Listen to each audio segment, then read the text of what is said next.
Aprenda uma coisa: em muitas fases da sua vida, o casamento de outras pessoas vão estar melhor que o seu. A situação financeira de outras pessoas vão estar melhor que a sua. A aparência dessa pessoa vai estar melhor que a sua.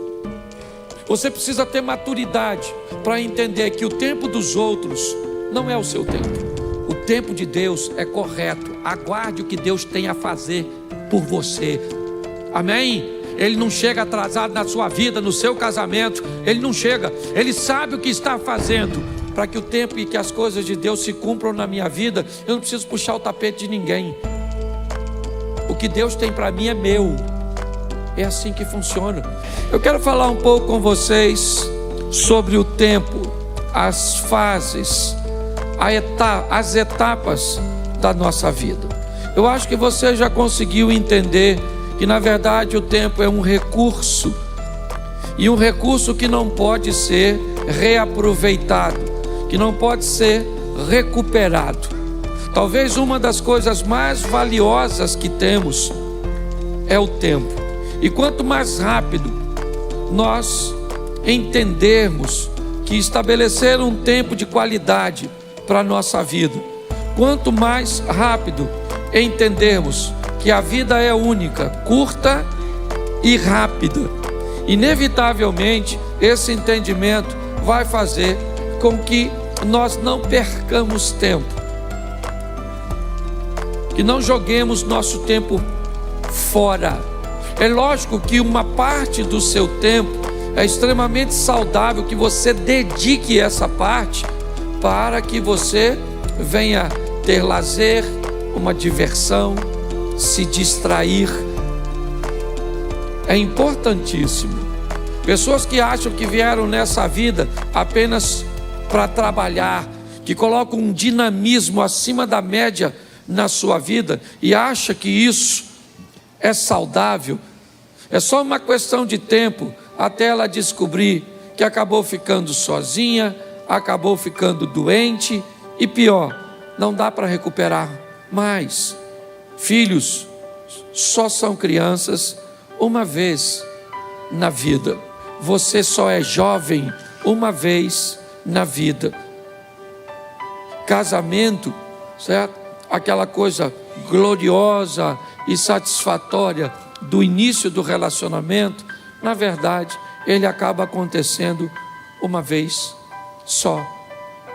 Então, aproveitar o tempo é algo que nós devemos fazer o mais rápido possível.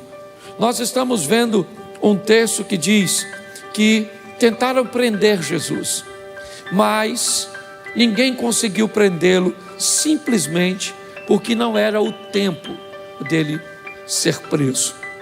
Quando nós olhamos para tempo, é importante entender que Deus é atemporal.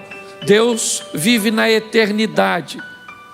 Para Deus, o tempo em si, para Ele, não existe, né? Não faz diferença. Ele é eterno. Foi, é e sempre será. É assim que funciona. Mas para nós, não. Nós temos aí, né? Normalmente a via de regra, 9 meses para nascer, de 1 ano a 2 anos para andar, de 10 a 12 normalmente para descobrir que os adultos, nossos pais, não são super pessoas. Nós temos aí basicamente 30 anos para amadurecer. Algumas pessoas dizem, profissionais da área de psicologia, que o indivíduo que não amadurece até os 30, ele pode ficar esperto, mas vai ser bobo. Já vi uns caras velhos bobo.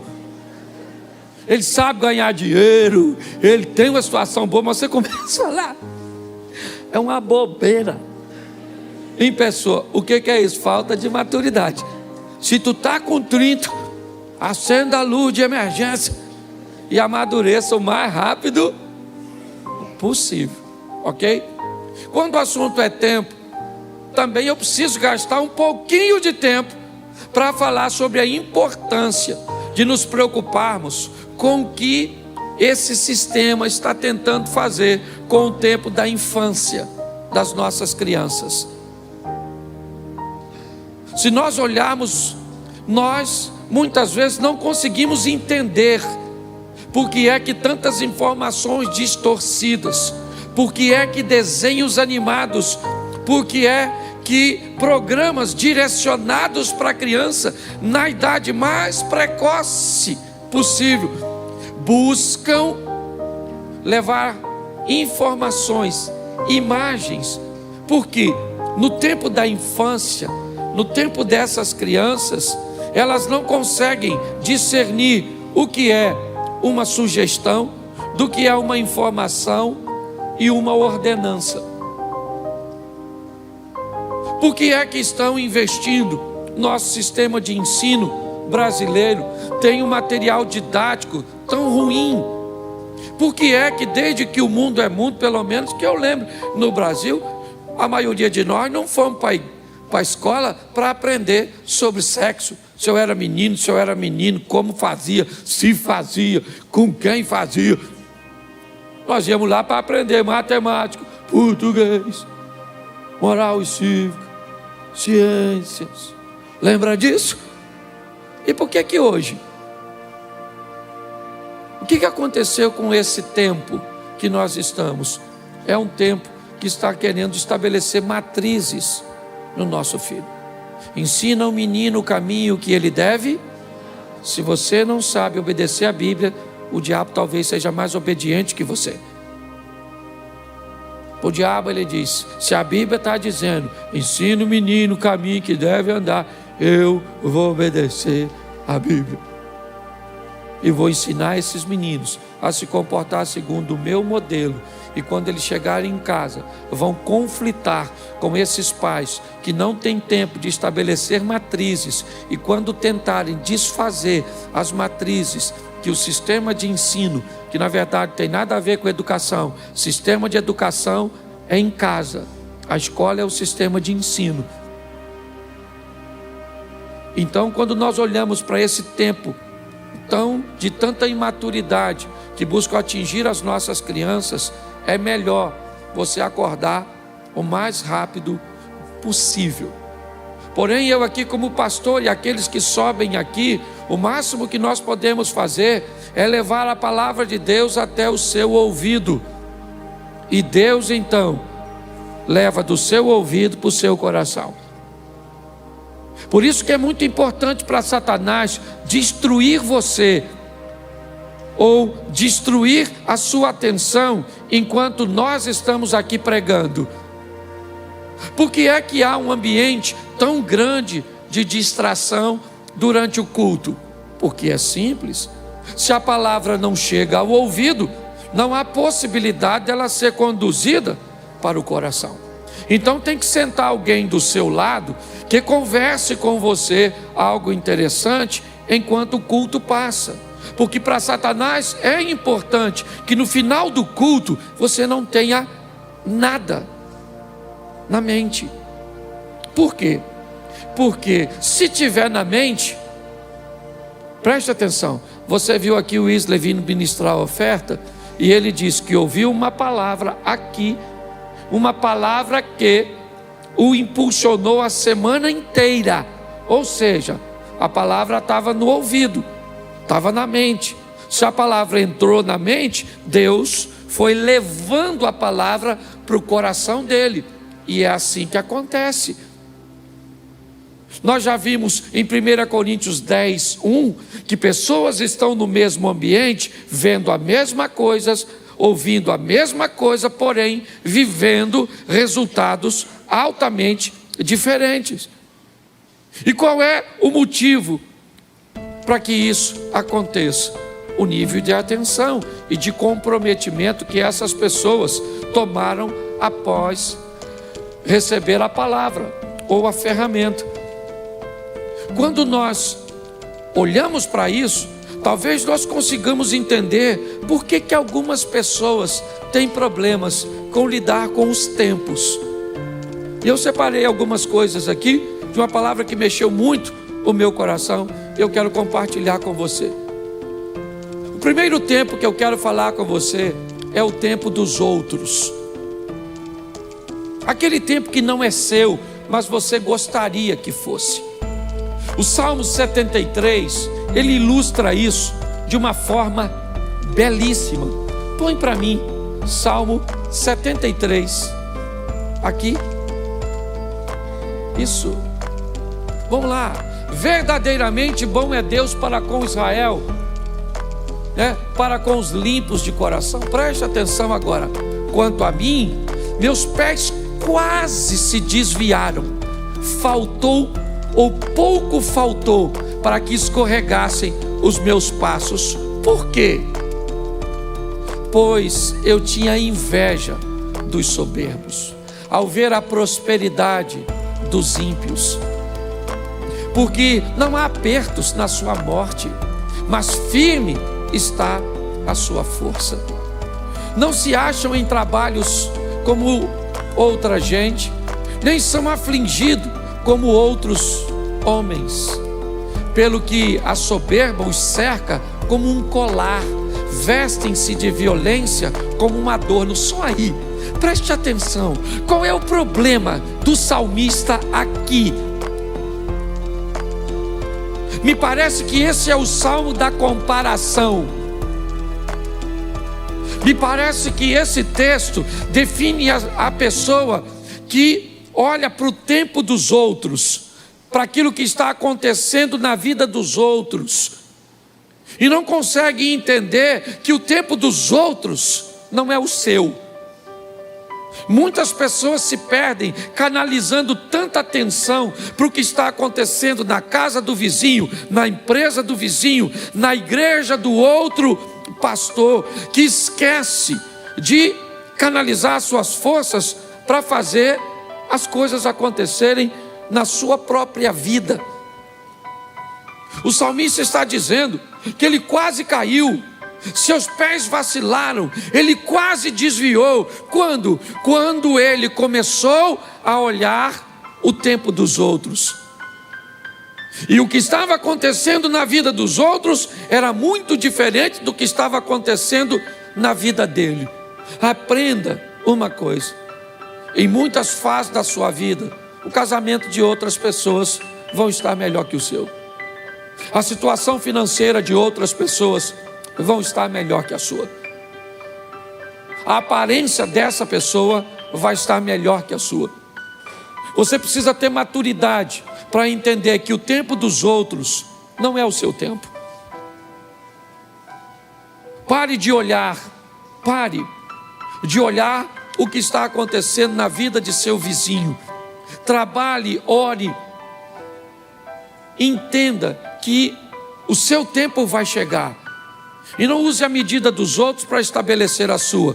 Até porque, eu vou ser franco para você, e aqui na igreja você sabe que eu abro meu coração direto. Eu prego em muitos lugares, e por onde eu passei, Abner, eu confesso a você, eu já tive vontade de morar pelo menos numas 40, 50 casas diferentes. Nos 40, 50 bairros diferentes.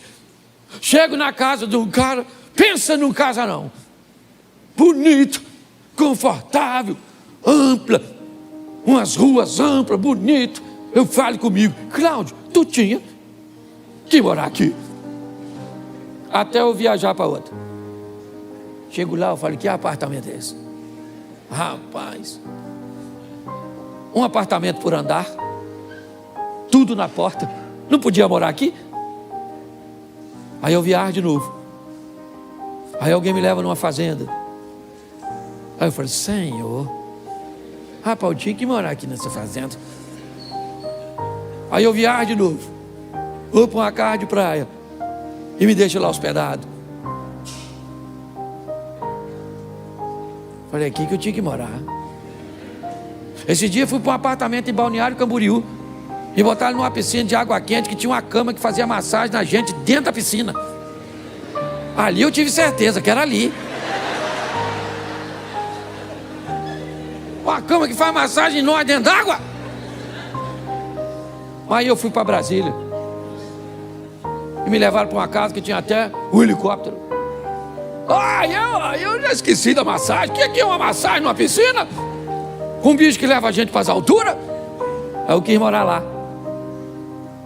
E por onde eu passo? De vez em quando ainda quero. Mudo para aqui, mudo para ali. E agora que minha mulher vai comigo de vez em quando? É 2. Cláudio, não podia morar aqui, né? E eu falo para ela, Xerém nos espera. Aquela grande metrópole. Você consegue entender? O tempo dos outros não é o seu. Pare com isso, amadureça. Vamos voltar para cá?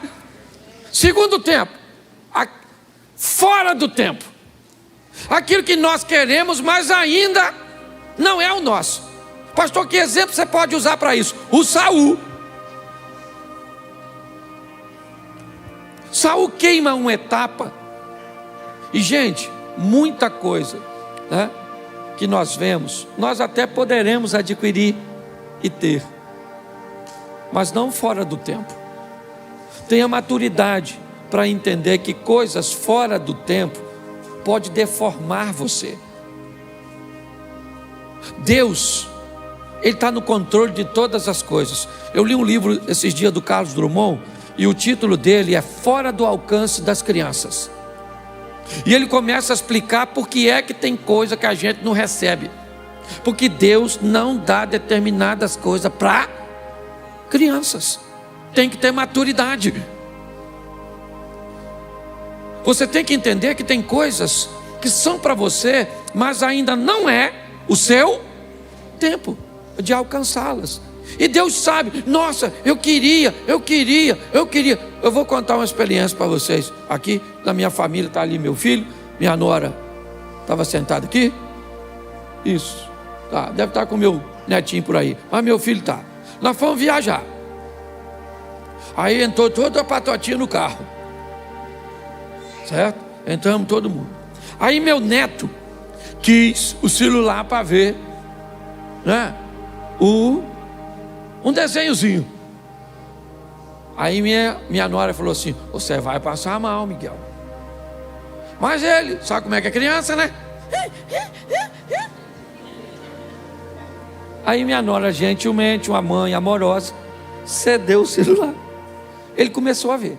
Um tempinho depois, ele começou a enjoar. Dentro do carro, escuta só. Certo? Dentro do carro. Ele podia? Sim. Mas era o tempo de ter? Não. Nós fizemos uma paradinha. O que nós fizemos? Ele pediu um biscoito. Era para dar? Nós demos. Eu fui um incentivador. Dá um biscoito para esse menino. Vô é assim, né? Diz que vô é um burro que o filho amansou para o neto montar. Falei, dá esse menino precioso, esse garoto aqui do vovô. Toma, menino. Comeu. Começou a ficar zonzo. Dentro do carro.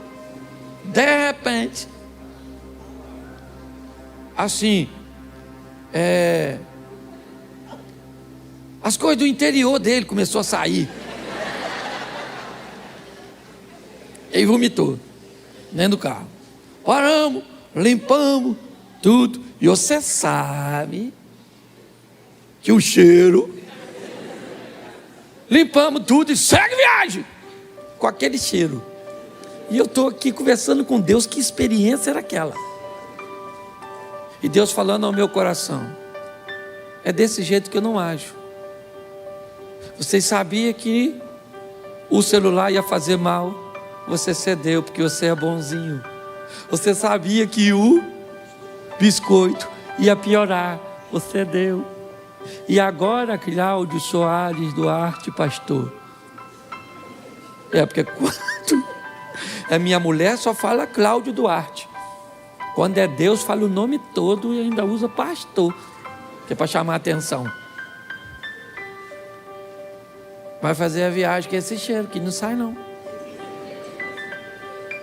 Sabe o que eu aprendi? Quando é fora do tempo, Deus não dá. Você pode espernear do jeito que você quiser, que Ele não vai se sensibilizar com você, porque Ele quer ser o melhor. Deus não age dessa forma.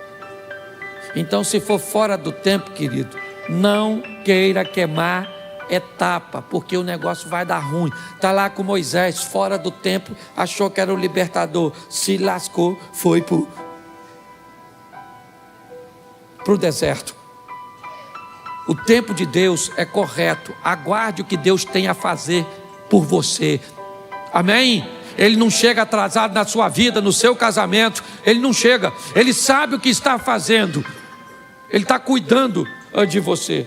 Muitas pessoas se atrapalham querendo coisas fora do seu tempo. Nós temos aqui para adiantar também aquilo que está no tempo para acontecer. E aprenda uma coisa nessa vida. Toda oportunidade, ela tem um tempo de duração. Você precisa saber qual é o seu tempo de casar. Não queira casar antes da hora. E também não case depois. Não queira ter filho antes da hora. Mas também não tenha filho velho demais. Que pensa no pessoal chato. E essa turma que tem filho depois de velho. É uma tribulação, uma tribulação, uma tribulação e uma tribulação. Quem tem um filho novo demais, não está preparado para criar o filho. Quem tem filho velho demais, parece que o menino é um bibelô. Não vamos entrar aqui na igreja, porque pode, certo? Ter bactéria. Bactéria deve ter na sua cabeça, infeliz.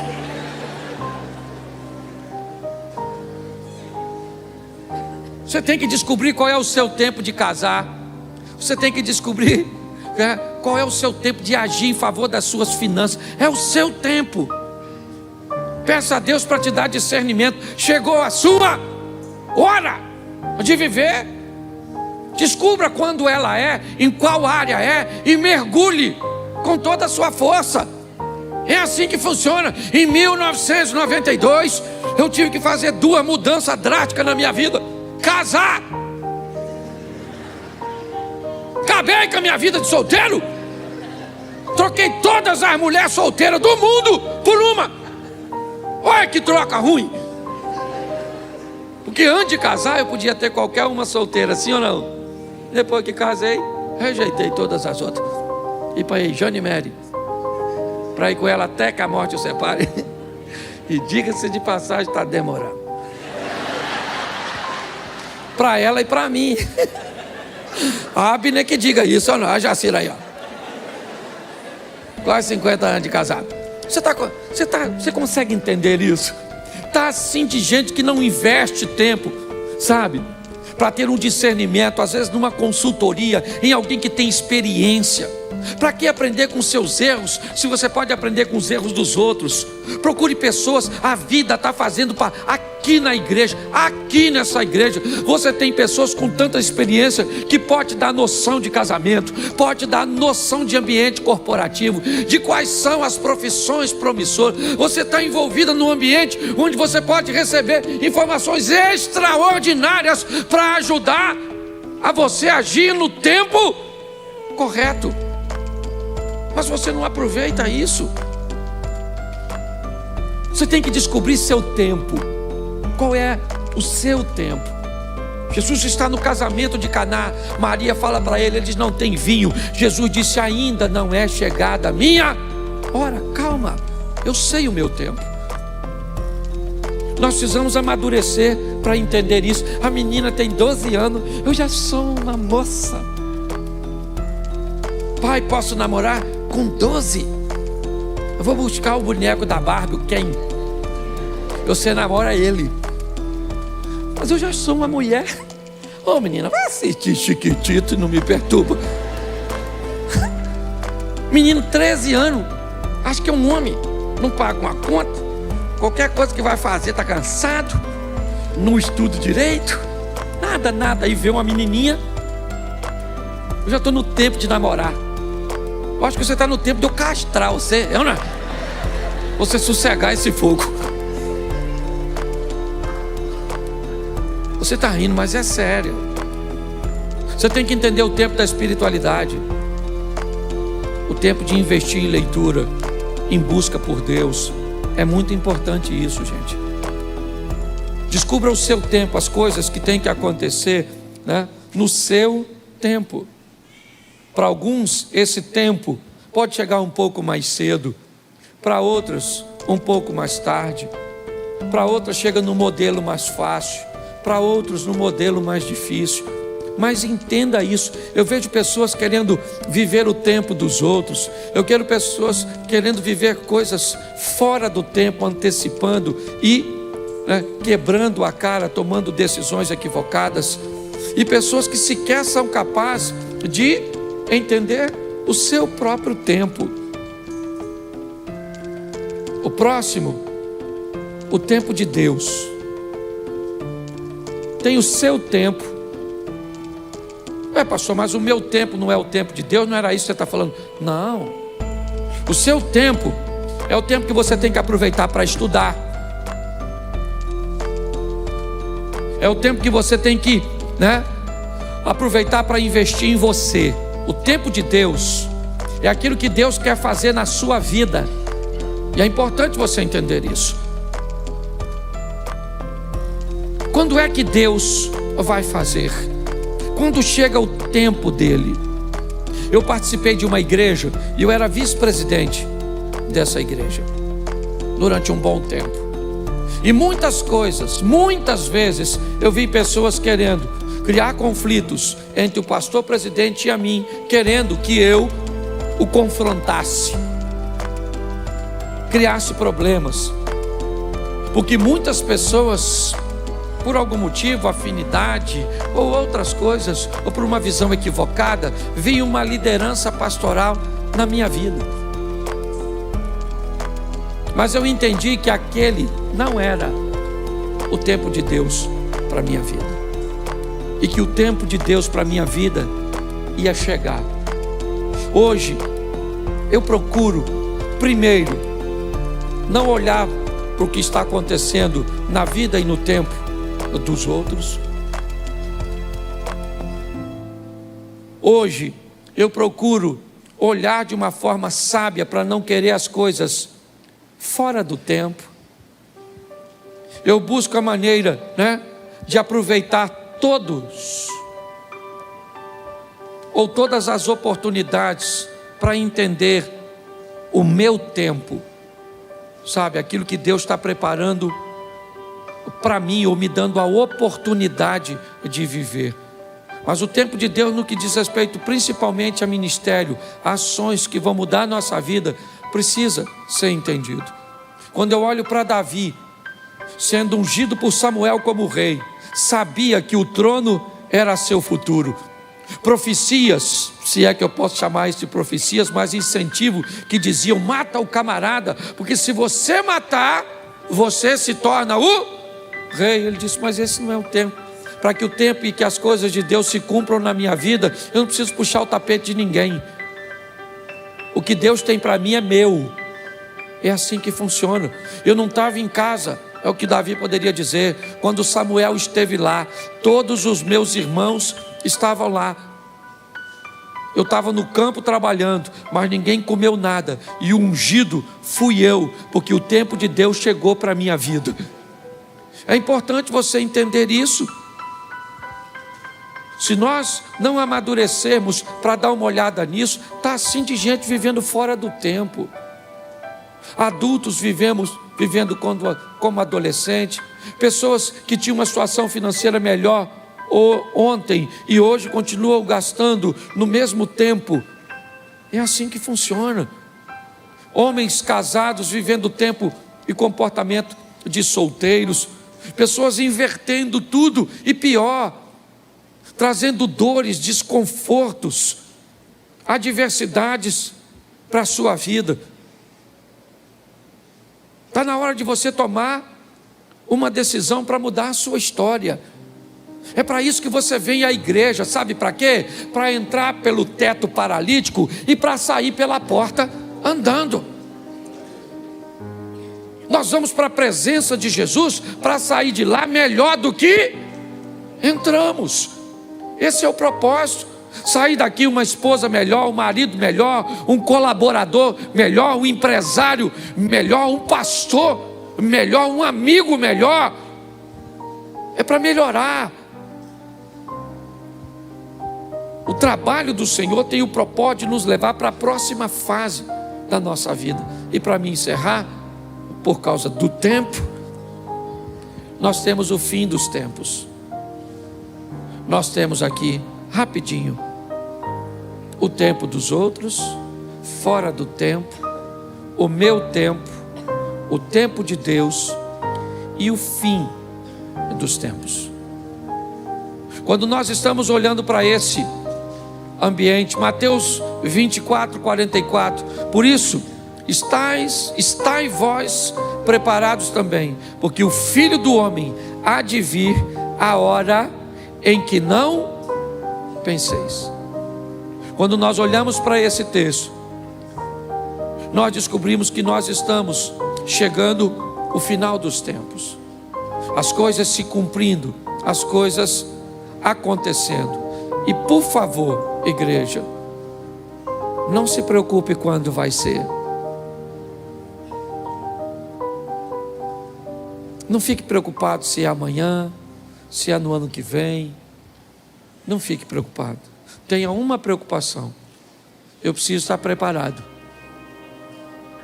Quando a trombeta tocar e Cristo voltar para buscar a sua igreja, e Ele vai voltar, porque Ele não é homem para que minta, nem filho do homem para que se arrependa. E por que é que nós investimos em vidas aqui para melhorar a sua qualidade? Porque não há evangelismo maior e melhor do que alguém olhar para você e ver Deus. Terça-feira passada, eu levei a Mary para pregar numa igreja e um pastor me chamou. Ele trabalhava na usina de Angra e ele me disse que com ele trabalhava um alemão que entendia pouquíssimo português e que falava inglês e alemão. E ele disse que criou um laço de amizade, mas que a comunicação era muito difícil entre eles, mas que ele buscava, dentro das suas limitações, pregar Jesus para aquele homem de uma língua tão desafiadora. O homem entendia pouco, mas quem pregava era muito crente. Falava pouco e vivia muito. Dava um testemunho.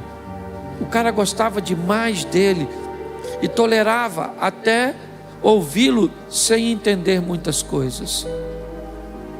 O homem foi embora para a Alemanha e não se viram mais. Um tempo depois ele recebe a ligação da filha deste homem.